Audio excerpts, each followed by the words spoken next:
Welcome back to Mysteries Crime Stories, the channel where we dive into the darkest crimes, the strangest cases, and the mysteries that have haunted generations.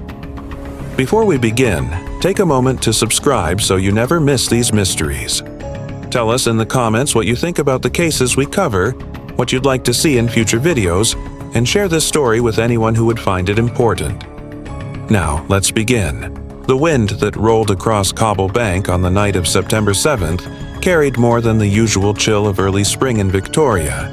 It carried silence, the kind that feels like a warning. Streetlights flickered against damp pavement, and in the shadows of suburban streets, something dreadful was preparing to unfold. Cobblebank was no different from many of Melbourne's outer suburbs. New developments rising from old paddocks, streets lined with half-built homes, and a community made up of young families chasing a quieter life. But beneath the suburban calm, tension often lurked. Petty crime, late-night disturbances, and the occasional whisper of violence. Life here, for most, was ordinary. Neighbors waved to one another while unloading groceries, children played in cul-de-sacs, and weekends were spent at local cafes or football games. But on that September evening, normality collapsed in a way no one would forget. There had been signs, small ones, that something dangerous was brewing. Residents had reported loud arguments, strange gatherings late into the night, and cars pulling into empty lots before speeding away. Few paid much attention. After all, Cobblebank was still considered up and coming, a place where people believed crime belonged somewhere else. One detail, though, would later prove haunting. A man walking the streets in the days before the murders, his face obscured by a hoodie, carrying what looked like a long, wrapped object. No one thought to call the police then. Among the lives touched by that night, horror were three young men who became the central figures of the tragedy, victims whose names, faces, and stories would soon be splashed across headlines. Behind them stood families, friends, and a community who struggled to reconcile the brutality with the people they had known. The victims were sons, brothers, and friends. One was pursuing a trade, another balancing studies with part-time work, and the third, quieter than the rest, was deeply loved by his family. They were not perfect, but they were human, alive, hopeful, until the machetes found them. The last known moments of the victims' lives remain fractured, pieced together from CCTV footage, text messages, and fleeting witness accounts. They had gathered near a housing estate, their laughter echoing into the night, unaware that danger was closing in. Families remember the phone calls that never came home, the unanswered messages, the sudden silence. Mothers pacing kitchens, fathers dialing repeatedly into the void. By dawn, the dread had already begun to sink in. And yet, even before September 7th, there were shadows in their lives. Conflicts with acquaintances, rumors of disputes, and whispers about debts or grudges. Whether those shadows were real or exaggerated, no one could have predicted how violently they would take shape. When the machetes were drawn, the night became chaos.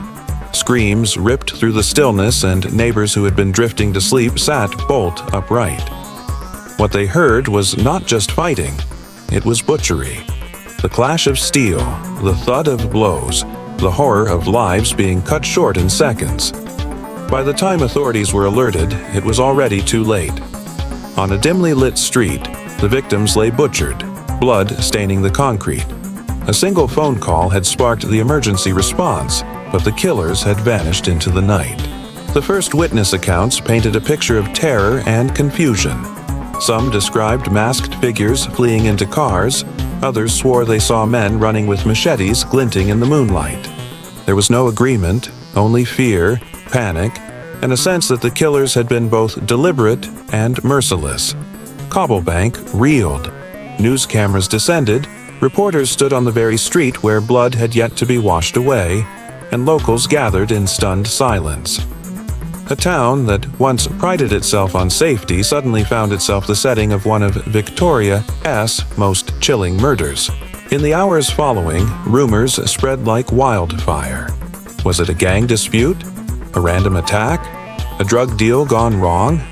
Social media amplified every theory, no matter how far-fetched, and soon the line between fact and speculation blurred. Police moved quickly, cordoning off the area, interviewing anyone who had seen or heard something, and gathering what little physical evidence remained. Detectives knocked on doors through the night, while forensic teams combed the street for traces left behind in the chaos. But with every lead came misdirection. Suspicions shifted rapidly, and red herrings emerged. Names of men with prior arrests, supposed eyewitnesses who later recanted, and whispers about outsiders seen in the area. For investigators, it was like chasing shadows. Witness testimonies clashed. One neighbor claimed there were 4 attackers. Another insisted there were 6. Some swore the victims had been ambushed, while others suggested the confrontation had been mutual. The truth was drowning beneath contradictions. Forensics added fragments to the puzzle. Blades had been sharpened, cuts were deliberate, and the nature of the wounds suggested a fury that was personal. Blood spatter told stories of close-range strikes, of violence that had not been rushed but carried out with chilling intent. Detectives painstakingly reconstructed the timeline. From the victim's last known movements to the moment the first emergency call was made, they pieced together a narrow window. Whoever carried out the killings had known precisely when and where to strike. Attention turned to suspects. Police quietly began compiling a list. Acquaintances with grudges, individuals known to carry weapons, and those with unexplained absences that night. Each name brought with it a new layer of suspicion. Motive became the driving question. Was this revenge, a feud, or something darker, rooted in criminal networks? Detectives considered all angles, probing for answers in a community suddenly tight-lipped and fearful. Alibis began to unravel. One suspect claimed to have been home, but CCTV suggested otherwise. Another insisted they had no connection to the victims, yet phone records told a different story. Lies became as telling as truths. Witnesses proved unreliable. Some were too frightened to speak, others too eager to be part of the story. Statements shifted, memories bent, and the more police pressed, the murkier the narrative became. Behind closed doors, investigators unearthed hidden lives. Some of the young men had been entangled in disputes far more dangerous than their families had realized. Secrets about money, fights, and alliances painted a far more volatile picture of the days leading up to the murders. Meanwhile, media pressure mounted. Headlines screamed of machete gangs, television panels speculated wildly, and talkback radio called for tougher policing. The tragedy was no longer just local, it was national, with the public demanding swift answers. For the people of Cobblebank, fear seeped into daily life. Parents refused to let their children walk the streets. Shopfronts closed early, and every unfamiliar face became a possible suspect. The suburb felt under siege by its own imagination. Theories spiraled. Some argued it was an organized hit, others swore it was the work of random madmen. Conspiracies about police cover-ups and secret networks gained traction online, leaving investigators battling not just the crime, but the narrative around it. Even within the force, tension rose. Critics accused detectives of incompetence, politicians demanded progress, and families of the victims grew impatient with silence. The weight of failure loomed heavy. And yet, many leads dissolved into nothing. Promising tips collapsed, surveillance footage proved inconclusive, and suspects slipped away with airtight alibis. The case seemed destined for frustration. Then came the breakthrough. A hidden phone, recovered from a drain near the scene, contained incriminating messages, timestamps, and links between suspects who had previously denied knowing each other. Suddenly, the walls began to close in. Police moved fast, bringing suspects into interrogation rooms where the atmosphere turned electric. Lies cracked under pressure, and alliances began to crumble. For the first time, the killers felt cornered. The web of deception unraveled. Finger-pointing replaced silence, and one suspect, under relentless questioning, broke. His confession, though self-serving, opened the floodgates. Names, details, and motives spilled into the record. The revelation stunned even seasoned detectives. The murders had been planned, targeted, and executed with cold precision. The machetes were not random weapons. They were chosen, sharpened, and carried for one purpose only. The truth hit like a hammer. This was no accident, no chaotic brawl. It was an execution, rooted in festering conflicts where lives were taken not in heat, but in calculated vengeance.